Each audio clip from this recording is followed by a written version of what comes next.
Nagsisimula ang pelikula sa pagdating ng isang shaman na nagngangalang Hwarim at ang kanyang alagad na si Bong Hil, na naglakbay mula Korea patungong Los Angeles. Tinawag sila ng isang kliyente na nagngangalang Park, isang mayamang negosyante. Bagamat may lahing Koreano si Park, ang kanyang pamilya ay lumisan mula sa bansa ilang siglo na ang nakalilipas at nanirahan na sa Amerika. Lumalabas na ang kanyang bagong silang na anak ay misteryosong may sakit, at sa kabila ng pagsisikap ng mga doktor, hindi nila ito magamot. Pagdating nila, dumiretso ang mga shaman sa ospital, kung saan nakilala nila ang asawa ni Park. Hindi naniniwala ang babae sa mga bagay na supernatural ngunit pinahintulutan pa rin niya silang makita ang kanyang anak. Pumasok si Hwarim sa silid ng sanggol at agad niyang nadama ang madilim na enerhiya. Ipinahayag niya na ang kaguluhan ay dulot ng mga ninuno ng bata, na ikinagulat ng ina. Kalaunan, bumisita ang mga shaman sa bahay ni Park upang pag-usapan ang sitwasyon. Matapos ang maikling pagpapakilala, ibinunyag ni Park na ang panganay sa kanilang pamilya ay laging nagdurusa. Ang kanyang ama ay paralisado, at ang kanyang nakatatandang kapatid ay gumawa ng hindi maisip sa isang mental hospital. Ibinunyag din niya na ang kanyang asawa ay nakaranas ng maraming pagkalaglag bago isilang ang batang ito, na palaging may sakit. Bilang tugon, ipinaliwanag ni Hwarim na ito ay tinatawag na grave calling.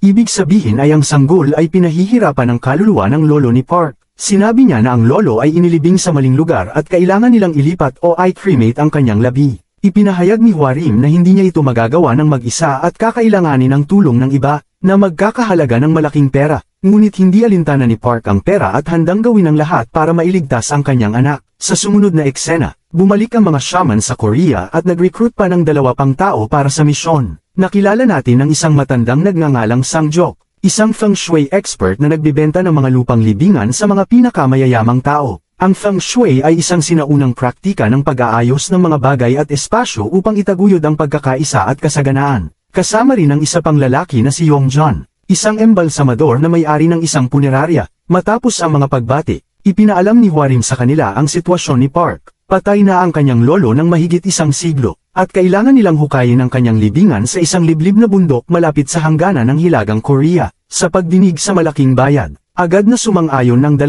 sa plano. Kinabukasan, dumating din si Park sa Korea at nakipagkita sa grupo. Kakaiba, hiningi niya na huwag buksan ang kabaong sa anumang paraan at agad na ipakremate ang libingan. Sinabi niyang ang kanyang mga magulang at kamag-anak ay laban dito, ngunit nais niyang ituloy para sa kapakanan ng kanyang anak. Sinubukan ni Sang-jok na tanungin siya tungkol sa kanyang lolo, ngunit tila nag-aatubili si Park, na parang may itinatago. Pagkatapos noon, sumama ang grupo kay Sang-jok sa tuktok ng bundok. Nagkalat ang mga fox sa paligid, at napansin ni Sang-jok na kainahinala ang pagkakaroon ng isang libingan sa ganoong lugar. Ayon sa feng shui, hindi nararapat na magkasama ang mga libingan at foxes sa isang lugar, at itinuturing itong masamang palatandaan. Sinuri ng grupo ang lapida, na walang pangalan kundi mga kakaibang anotasayon lamang. Sinabi ni Sang-jok na hindi pangkaraniwan para sa isang mayamang pamilya ang magkaroon ng simpleng lapida. Ipinaliwanag ni Park na marami ang nagawa ng kanyang lolo para sa bayan, kaya itinayo ang libingan sa lugar na inirekomenda ng isang monghe na nagngangalang Gison. Ayon kay Park, ginawa ring simple ang libingan dahil sa dami ng mga magnanakaw ng libingan noon. Ngunit hindi pa rin lubos na matanggap ni Sang-jok ang paliwanag, kaya bigla siyang umalis at nagkulong sa kanyang sasakyan. Ilang sandali, dumating ang iba at tinanong siya tungkol sa nangyari. Sumagot siya na kakaiba ang lugar na iyon at hindi dapat ilibing ang kahit sino doon. Nakaramdam siya ng masamang presensya at nagbabala na maaaring malagay sa panganib ang lahat kung gagalawin ang kahit ano roon. Ngunit matigas ang paninindigan ni Hwarim, na nagpapaalala sa kanya ng batang may sakit at nakiusap na iligtas ito. Iminungkahi niya na magsagawa sila ng ritual upang maiwasan ang sumpa habang inilipat ang libingan. Sa huli, nag-aatubili man, pumayag si Sang-jok. Kinabukasan, bumalik ang grupo sa bundok upang hukayin ang libingan. Plano ni Hwarim at Bong Hil na magsagawa ng ritual na may 5 baboy at 5 trabahador na ipinanganak sa parehong taon. Layunin ng ritual na ay distract ang masamang espiritu at tulungan din sa paghuhukay. Samantala, nagulat si Park nang makita ang kanyang matandang tiyahin na dumating upang saksihan ang pag-eksyum sa libingan ng kanyang ama. Habang nagsisimula ang paghuhukay, nag-alay si Bong Hil ng panalangin at nagsimulang sumayaw si Hwarim ng kakaiba. Sinakripisyo ang mga baboy at natagpuan ng mga trabahador ang kabaong. Lahat ay maayos hanggang sa matuklasan ng isang trabahador ang isang kakaibang ahas na may ulong tao. Mabilis niyang pinutol ang ulo nito gamit ang pala, at ang ahas ay sumigaw na parang tao. Biglang nagbago ang panahon at bumuhos ang malakas na ulan. Sinabi ni Sang-jok kay Park na kailangan nilang ipagpaliban ang cremation, at pumayag si Park. dinala ang kabaong sa punerarya ni Yongjan para doon manatili magdamag. Paglaon, bumisita si Sangjok sa isang baryo malapit sa bundok at nakipag-usap sa isang monghe. Tinanong niya tungkol kay Gisun, ngunit sinabi ng monghe na wala siyang kilalang tao sa pangalang yon. Nang tanungin ni Sangjok ang tungkol sa libingan sa itaas ng bundok, ibinunyag ng monghe na may balitang ito ay puno ng kayamanan kaya't maraming magnanakaw ng libingan ang dumadalaw roon. Ipinakita rin ng monghe ang ilang mga gamit na naiwan ng mga magnanakaw, na nakatago pa rin sa kanyang templo. Sa punerarya, ang isang usisero at tagapag-alaga ay binuksan ang kabaong. Nahuli siya ng mga shaman, ngunit huli na dahil nakatakas na ang espiritu ng lolo. Nararamdaman ni Hwarim ang pagdaan ng espiritu sa kanya, at agad siyang nawala ng malay. Sa susunod na eksena, makikita ang amang may kapansanan ni Park sa LA. Narinig niya ang boses ng kanyang ama na nag-utos sa kanyang buksan ang bintana. Sumunod siya ng walang pag-aalinlangan, at nakita sa salamin ang refleksyon ng espiritu. Ilang sandali lang, kinuha ng espiritu ang kanyang atay at pinatay siya kaagad. Sa kabilang silid, nagsasayaw ang ina ni Park habang nanunood ng TV. Siya rin ay inatake ng espiritu hanggang sa mapatay ito. Pagbalik sa Korea, nagsagawa si Hwarim ng isang ritual upang tawagin ang kaluluwa ng lolo at ipasok ito sa katawan ni Bong-hil. Umaasa siyang malalaman ang intensyon ng kaluluwa at ang dahilan kung bakit niya ito ginagawa. Tagumpay ang ritual, at hindi nagtagal, sinapian si Bong-hil. Nakakatakot niyang ipinahayag na aalis lamang siya kapag nakuha na niya ang lahat ng kanyang mga inapo. Sinabi niyang labis siyang nagtatampo sa kanyang pamilya dahil matagal siyang napabayan. Samantala, nakatanggap ng tawag si Park mula kay Sangjok, na ipinaliwanag na ang kaluluwa ng kanyang lolo ay naisirain ng sariling dugot laman. Sa puntong ito, may kumatok sa pinto ni Park, at sinasabing siya rin si Sangjok. Naguguluhan si Park, ngunit inutusan siya ng nasa telepono na huwag buksan ang pinto sa kahit anong paraan. Sinabi rin na buksan na lamang ang bintana dahil ang kanyang lolo ang magpoprotekta sa kanya. Walang muwang si Park at pinapasok ang kaluluwa. Ilang sandali pa, ang tunay na Sangjok ay dumating kasama ang mga tauhan ng hotel at pumasok sa silid. Natagpuan niyang sinapian na si Park at umiinom ito ng maraming tubig. Nagsimula rin itong magsalita ng Japanese kahit na hindi niya natutunan ang wika. Nabahala si Sangjok at agad tumawag ng ambulansya. Ngunit nang dumating ang mga ito, binali na ng sinapian na si Park ang sarili niyang leeg at namatay. Wala nang ibang pagpipilian. Nagpa siya ang mga shaman na i-cremate ang libingan bago pa magdulot ng mas malaking pinsala ang kaluluwa. Samantala, sa Amerika, nakarating na ang kaluluwa sa anak ni Park at malapit na itong saktan.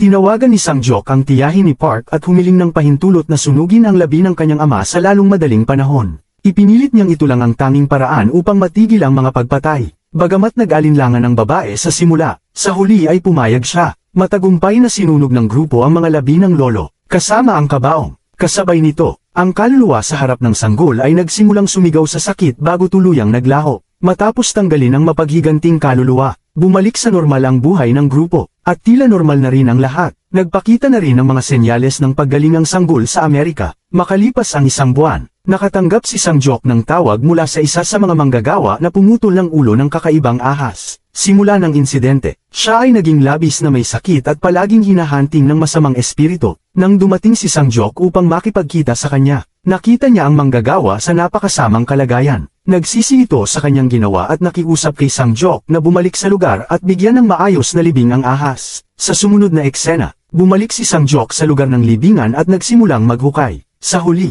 natagpuan niya ang ahas, na gumagalaw pa rin kahit naputol na ang ulo nito. Ang mas nakagugulat ay may isa pang kabaong sa ilalim ng ahas. Ang kabaong na ito ay sapat para sa dalawang matanda at nakapwesto ng patayo. Sa takot, agad na tinawag ni Sangjok ang buong grupo sa tuktok ng bundok. Dumating sila at nagulat sa malaking kabaong na nakabalot sa makakapal na tanikala. Sa kabila ng matinding hirap, nagawa nilang alisin ito mula sa lugar at planong i-cremate. Ngunit dahil gabi na, kailangan nilang maghintay hanggang umaga. Nagpa siya ang grupo na magpalipas ng gabi sa bahay ng monghe na kamakailan lang nakilala ni Sangjok. Paglipas ng ilang sandali, nakipagkita sila sa tiyahin ni Park at nagtanong tungkol sa pangalawang kabaong. Sinabi ng babae na wala siyang alam tungkol dito at hinikayat silang gawin ang anumang nais nila. Napagtanto ni Sangjok na ang lolo ay isang taksil na nagbenta sa kanyang bansa noong panahon ng digmaang Hapon-Korea. Ginantimpalaan siya ng mga Hapon at naging napakayaman. Ipinapalagay ni Sangjok na ito ang dahilan kung bakit siya pinarusahan at inilibing sa isang nakakatakot na lugar. Ngunit umiiyak ang tiyahin at ipinahayag na si Gisun, ang monghe, ay Hapon. Hindi niya maintindihan kung bakit inilibing ang kanyang ama sa masamang lugar matapos niyang maging tapat.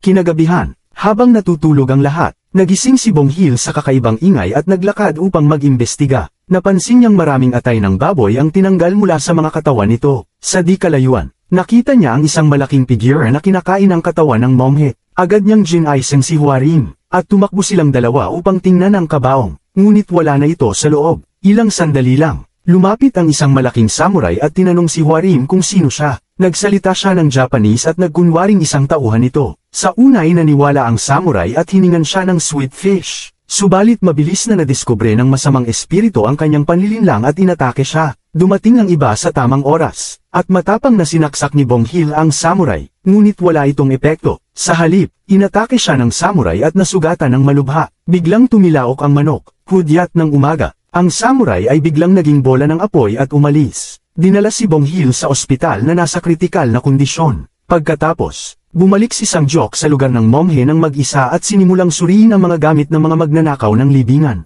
Napagtanto niyang hindi ang mga magnanakaw ang mga tao sa narecover na litrato. Noong digmaan, itinulos ng mga Hapon ang lupa ng mga bakal upang harangan ang enerhiya ng Feng Shui, na itinuturing na puso ng pambansang espiritu ng Korea. Ang mga taong yon ay mga patriota na may misyon na tanggalin ang mga bakal. Binalikan ni Sangjok ang libingan at natagpuan ang katawan ng samurai na nakahiga. Sa susunod na eksena, nagkita sina Sangjok, Huarim, at Yongjon. Batay sa ebidensya, natanto nila na ang espiritu ng samurai ay nagpoprotekta lamang sa bakal. Nagplano silang buluhin ang samurai at sirain ang bakal matapos maghukay ng malalim sa libingan. Napansin nila na hindi sinaktan ng demonyo si Bonghil sa mga bahagi ng kanyang katawan na may inskripsyon ng mga kasulatan ng Budismo. Kaya nagpasya silang lagyan ng mga inskripsyon ang buong katawan nila. Kinabukasan, nagtungo ang tatlo sa bundok para sa huling misyon. Nag-alay si Huarim ng ritual upang tuksuhin ang demonyong samurai na lumabas mula sa libingan. Gumamit siya ng sweet fish bilang paakit, dahil ito ang hiningi ng samurai nang una silang magkita.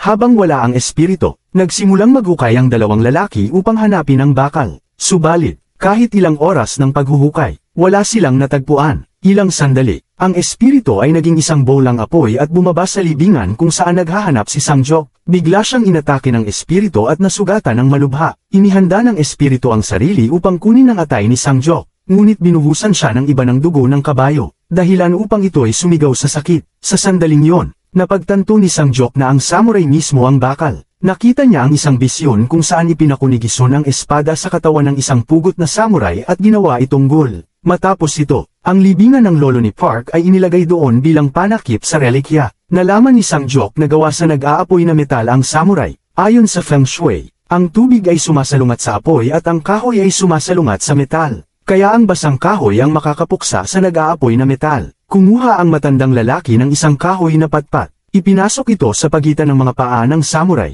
at pinahira ng dugo. Hinampas niya ang samurai hanggang sa tuluyang mawala ang espiritu. Matapos wasakin ng masamang espiritu, dinala ang sugatang si Sangjok sa ospital. Sinabi niyang handa na siyang mamatay, dahil sanay na siya sa kamatayan. Makalipas ang ilang oras ng panalangin ng grupo, siya ay gumaling ng milagroso. Lumipas ang ilang buwan at bumalik ang grupo sa normal na pamumuhay. Nakita sila sa kasal ng anak na babae ni Sangjok, at nang magpicture ang grupo. Dito natapos ang pelikula.